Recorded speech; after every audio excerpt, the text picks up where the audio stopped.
Alright friends, तो welcome back to the flight tech. इस video में हम लोग स्टार्ट करने वाले हैं सॉलिडिटी प्रोग्रामिंग की कोडिंग। तो सॉलिडिटी क्या है, मैंने आपको बताया था। Solidity is an object oriented high level language for implementing smart contract and it is influenced by C++, Python and JavaScript. ठीक है, तो अच्छे से करते हैं इसको क्योंकि हमको स्मार्ट कॉन्ट्रैक्ट्स बनाने हैं और जल्द से जल्द अपने प्रोजेक्ट को करना है। तो आपको सॉलिडिटी की कोडिंग करने के लिए आपको क्या करना है, रिमिक्स आईडी का इस्तेमाल करना है। ठीक है, तो रिमिक्स IDE होगा, आपको यहाँ पे डालना है। तो remix.ethereum.org ये वेबसाइट है। ये ऑनलाइन IDE का प्लेटफॉर्म है जहाँ पे आप कोडिंग कर सकते हो।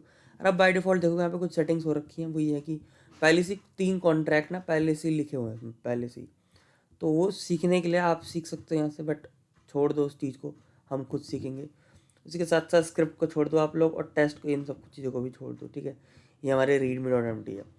आपको सिंपली करना अभी ये है कि आप लोगों को अपने प्लगइन में जाना है। ये प्लगइन्स, प्लगइन में आपको सिर्फ एक ही इंस्टॉल कर लेना जिसका नाम है सॉलिडिटी कंपाइलर।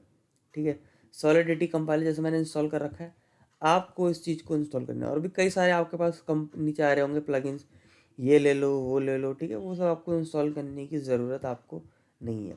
तो मैं आपको दिखा दूँ, पहले हमारा वर्क स्पेस है। जैसे VS कोड आप लोग करते आए होंगे, क्योंकि मैं मान के चल रहा हूँ कि आपको बेसिक कोडिंग तो आती है।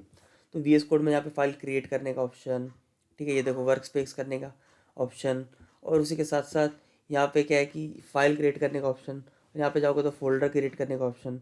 यहाँ जाओगे तो ये आपको पब्लिश करता है गिट हब पे, तो उसका एक ऑप्शन है ना। और बहुत सारे इसमें ऑप्शन आते हैं। यहाँ पे आप चीज़ें को कंपाइल करते हो और कंपाइल करके यहाँ पे आप डिप्लॉय करते हो। ठीक है, ये कंपाइल का ऑप्शन है, ये डिप्लॉय का ऑप्शन है। हम लोग चलते हैं एक नया कॉन्ट्रैक्ट हमको बनाना है। तो कॉन्टैक्ट्स के अंदर भी हम चाहें तो बना सकते हैं, कॉन्ट्रैक्ट वाले फोल्डर के अंदर, और हम चाहे तो उसके बाहर भी बना सकते हैं। तो मैं काम करता हूँ, उसके बाहर ही अंदर ही बना लेता हूँ, जिसका नाम है माई फर्स्ट कॉन्ट्रैक्ट। तो 01 लिखूँगा, मैं लिखूँगा _माई फर्स्ट कॉन्ट्रैक्ट.sol। ठीक है, सॉल इसकी एक्सटेंशन है। आपको इस चीज़ का ख्याल रखना है। ठीक है, तो ये मेरा फर्स्ट कॉन्ट्रैक्ट है। अब मैं आपको एक कॉन्ट्रैक्ट लिख के दिखा दूँ। कॉन्ट्रैक्ट बेसिकली होता क्या है, कॉन्ट्रैक्ट को अगर देखा जाए, contract is a code which is running on the Ethereum blockchain. ठीक है, तो एक नया कॉन्ट्रैक्ट को आइए हम लोग स्टार्ट करते हैं। थोड़ा सा मैं जूम इन कर लेता हूँ उन चीज़ों को। ठीक है, तो मैंने जूम इन कर लिया। अब चीज़ों को हमको क्या करना है, बेसिकली हमको कॉन्टैक्ट लिखना है।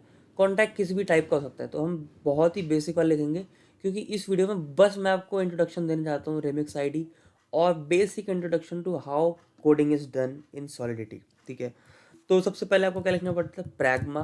प्रैग्मा क्या होता है, प्रैग्मा सॉलिडिटी। आप यहाँ पे ना वर्जन डिफाइन करते हो, सॉलिडिटी का कौन सा वर्जन चल रहा है। तो यहाँ पे जाओ, देखो इतने सारे वर्जन आपको दिख रहे हैं, ये ले लो वो ले लो, है ना। कोई नीचे वाला वर्जन लेके चलते हैं हम चीज़ों को, ताकि अ, ताकि क्या रहा है कि हम चीज़ों को कर पाएँ।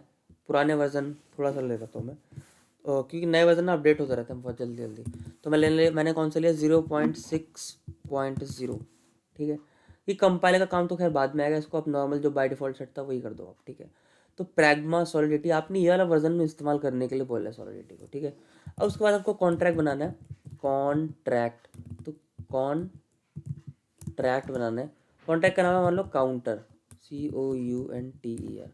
ये कुछ नहीं करता है, बस ये मान लो आप गेम वेम खेल रहे हो कोई, COUNTER। हाँ, मान लो आप कोई गेम वेम खेलो और गेम खेलते खेलते आपको क्या करना है, काउंट अपना स्टोर करना है।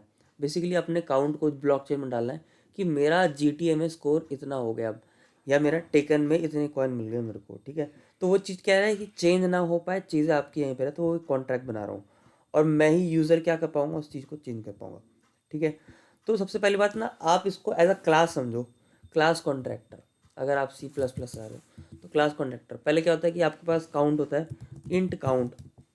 ठीक है, इंट काउंट, बट इंटीजर क्या हो सकता है, नेगेटिव तो हो नहीं सकता, तो मैं यू इंट लिख दूंगा। यू इंट मतलब अनसाइंड इंट। ठीक है, उसी के साथ साथ एक कंस्ट्रक्टर बनाएंगे। कंस्ट्रक्टर आप लोग को पता है, constructor is a function that is called when the object of that class is instantiated. ठीक है, जैसे इस क्लास का ऑब्जेक्ट बना दिया जाएगा, कंस्ट्रक्टर कॉल हो जाएगा। तो कंस्ट्रक्टर बनाएंगे, जो ये रहा कंस्ट्रक्टर मेरा, और कंस्ट्रक्टर में काउंट की वैल्यू इनिशियली मैं 0 कर दूंगा, और एक कंस्ट्रक्टर पब्लिक रहने वाला है, पब्लिक। ठीक है, तो इतना हो गया मेरा। अब एक फंक्शन बनाऊंगा जिससे मैं बोलूँगा कि गेट काउंट, यानी कि जो भी काउंट है उसको रिटर्न कर दो।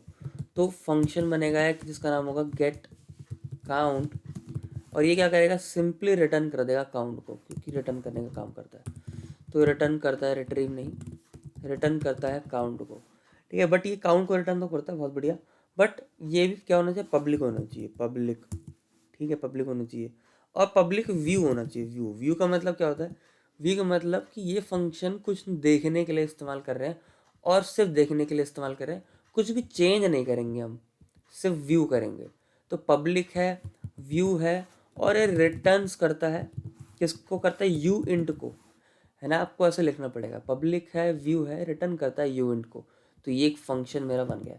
हमको एक बेसिकली इंक्रीमेंट बनाना है कि मान लो मेरा स्कोर बढ़ गया, तो इंक्रीमेंट, इंक्रीज स्कोर ऐसे लिख सकता हूँ, इंक्रीज, या इंक्रीमेंट भी लिख सकता हूँ, इंक्रीमेंट काउंट ऐसे लिख देता हूँ।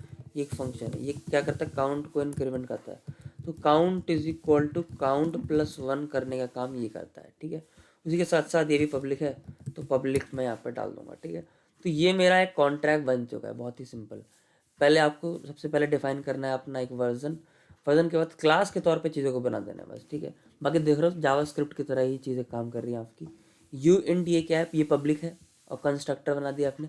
गेट करने के लिए वाला फंक्शन, इंक्रीमेंट करने के लिए आपका सिंपली ये वाला फंक्शन का इस्तेमाल करना है, ठीक है। तो यहाँ तक तो आपने क्या बना लिया अपना, देखो फर्स्ट कॉन्ट्रैक्ट बना लिया अपना। इसको सेव करेंगे कंट्रोल एस से, कंट्रोल एस दबाया और इसको सेव करने का, तो एरर दे रहा है, वो एक एरर दे रहा है। एरर देखो क्या दे रहा है कि source file required different compiler version, मतलब करंट कंपाइलर वर्जन ये है, और आपने ये लगा रखा है। तो आप लोग समझ गए कि करना क्या है, जिस वर्जन का इस्तेमाल उसी कंपाइलर को यूज़ करेंगे चीज़ों को कंपाइल करने के लिए। तो 0.6 ये मैंने यूज़ कर लिया इस चीज़ को। फिर से कंट्रोल एस से सेव करूँगा, सेव करूँगा, थोड़ा सा करूँगा वेट। तो अब देखो कोई भी एरर यहाँ पे मेरे को दिख नहीं रहा है, ठीक है। हरा टिक मतलब कोई भी एरर नहीं दिख रहा है, ठीक है। यहाँ पे कोई भी टिक नहीं, वो कुछ नहीं दिख रहा है मेरे को। अब कौन सी लैंग्वेज है, सॉलिडिटी में करना, तो सॉलिडिटी, कंपाइलर में बाय डिफ़ॉल्ट ये वो वगैरह वगैरह, बाकी सब कुछ तो हमारा एकदम ठीक है, ठीक है। थोड़ा सा इसको और बड़ा करता हूँ, ये देखो। तो कंपाइल करते हैं, इस चीज़ को कंपाइल किया मैंने, देखो कंपाइल करके कोई एरर नहीं आ रहा मेरा, ठीक है। तो कोई एरर नहीं आया, तो मतलब मेरा काम जो है वो ठीक से हो चुका है, ठीक है। और इसमें दो चीज़ होती हैं, ABI और बाइट कोडिंग, मैं आपको बाद में बताऊंगा, ठीक है। अभी मैं बस आपको बस इंट्रोडक्शन दे रहा हूँ किस चीज़ का, सॉलिडिटी का। तो ये अब आपको इसमें जाना है जिसमें थोड़ा डिप्लॉय, डिप्लॉय में आपके पास कई सारे ऑप्शन आते हैं। वेब3 प्रोवाइडर है, ठीक है, और उसके साथ साथ जावास्क्रिप्ट, VM बर्लिन, जावा, ये वेब3 प्रोवाइडर, इंजेक्ट वेब3। आपको सिंपली जावास्क्रिप्ट VM को ले लेना है। अब इनका मतलब क्या होता है, मतलब हम ना अपना कॉन्ट्रैक्ट को डाल रहे हैं किस में, ब्लॉकचेन में डाल रहे हैं। तो ब्लॉकचेन के लिए इथीरियम की ब्लॉकचेन में तो चाहिए, बट क्या इथीरियम की ब्लॉकचेन में डाल नहीं सकते हम लोग, क्यों, क्योंकि सबसे पहली बात तो ना उसमें गैस लगती है। गैस, गैस का मतलब यार उसमें फीस लगती है थोड़ी सी, कुछ इथीरियम लगते हैं, कुछ ईथर कॉइन लगते हैं होस्टिंग के। तो हम बोल सकते हैं कि हम अपनी वेब3 जो हमने बना रखा था, क्या, मेटामास्क, हम बोल सकते हैं कि हमारी खुद की टेस्ट वाली जो थी उसमें डाल सकते हो। तो वेब3 का इस्तेमाल कर सकते हो आप उसके लिए। आप वेब3 को सिलेक्ट करोगे, पर वो बोल रहा है कि भाई वेब3 का इस्तेमाल तो करोगे आप, बट वेब3 के लिए मेटामास्क का सेटअप चाहिए। मैं यूज़ कर रहा हूँ ब्रेव ब्राउज़र, ब्रेव ब्राउज़र में मेरा मेटामास्क सेटअप नहीं हो रखा, ब्रेव ब्राउज़र में मेरा हो ही नहीं रखा, मेरा वो हो रखा है क्रोम ब्राउज़र में, इसलिए वेब3 चल नहीं रहा। अभी के लिए मैं चाहता हूँ जावास्क्रिप्ट VM का आप लोग इस्तेमाल कर लें। जावास्क्रिप्ट VM का मतलब होता है कि जावास्क्रिप्ट वर्चुअल मशीन, यानी कि आपके करंट ब्राउज़र में वो एक ब्लॉकचेन बना देगा, ठीक है, और आपका काम हो जाएगा। और जो ब्लॉकचेन जो बना देगा उससे एसोसिएटेड कई सारे अकाउंट्स होंगे जो भी बना के दे रहे हैं, जिनके पास कुछ इनिशियल ईथर्स भी होंगे, ठीक है, ईथर्स होंगे। ये पहले इन्होंने कई सारे अकाउंट दे रखे हैं, यानी कि किस अकाउंट से आपको होस्टिंग करनी है, सब डिप्लॉय करनी है। गैस लिमिट का मतलब भाई कितने रुपीज़ लगेगी आपकी, यानी कि कितनी गैस लगेगी आपको होस्टिंग के लिए। क्योंकि होस्टिंग में आपको पता है कि क्या होता है कि बेसिकली माइनिंग करते हैं, क्योंकि अभी भी जब मैं इसको डालूंगा अपनी ब्लॉकचेन में तो इसकी भी माइनिंग होगी। तो माइनिंग कोई माइनर क्यों करे, उसको थोड़ी सी हमको गैस देनी पड़ती है, यानी कि थोड़ा सा पैसा देना पड़ता है, ठीक है। अब अभी पैसा आप अपने आप सेट कर सकते हो। तो जितना ज़्यादा पैसा दोगे उतनी जल्दी वो बोलेगा कि भाई तुम्हारा काम मैं कर देता हूँ, है ना। दलाल है ये हमारा दलाल है। जितना ज़्यादा पैसा दोगे उतनी जल्दी काम हो जाएगा, ठीक है। तो हम खुद अपने हिसाब से सेट कर सकते हैं, बट बाय डिफ़ॉल्ट जो हो रखी है वो ये मेरा हो रखा है, ठीक है। बाकी कुछ नहीं करना, बाकी सब कुछ हम बाद में देखेंगे। तो जावास्क्रिप्ट VM मतलब एक हमारी खुद की वर्चुअल हमारी ब्लॉकचेन बना के देगा हमारा सॉलिडिटी का इथीरियम, सॉलिडिटी का रिमिक्स वाली, ठीक है। डिप्लॉय पे क्लिक करते हैं। देखो डिप्लॉय पे क्लिक कर दिया, देखो डिप्लॉयमेंट हो चुकी है आराम से, बिना किसी दिक्कत के डिप्लॉय हो चुकी है। देखो टिक का ऑप्शन आ गया, मतलब डिप्लॉय हो चुकी है।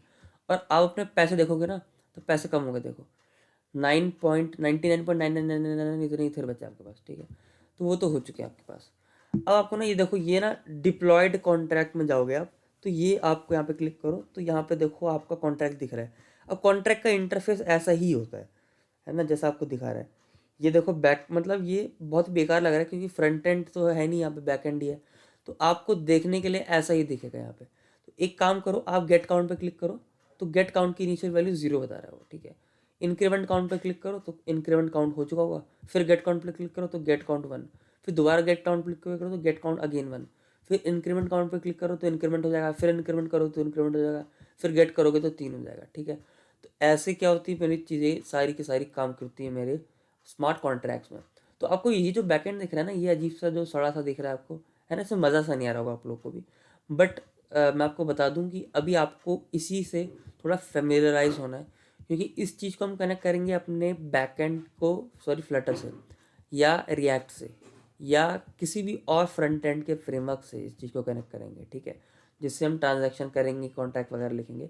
बट अभी के लिए आपको इसी का इस्तेमाल करके देखना है और आपको चीज़ें समझ नहीं आई, ठीक है।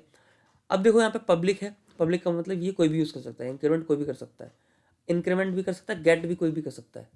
तो इन चीज़ों को आपको समझना है। पब्लिक का मतलब बाहर आपके पास फंक्शन अवेलेबल है। तो इस वीडियो के लिए इतने, हम लोग मिलते हैं नेक्स्ट वीडियो में, तब तक के लिए बाय।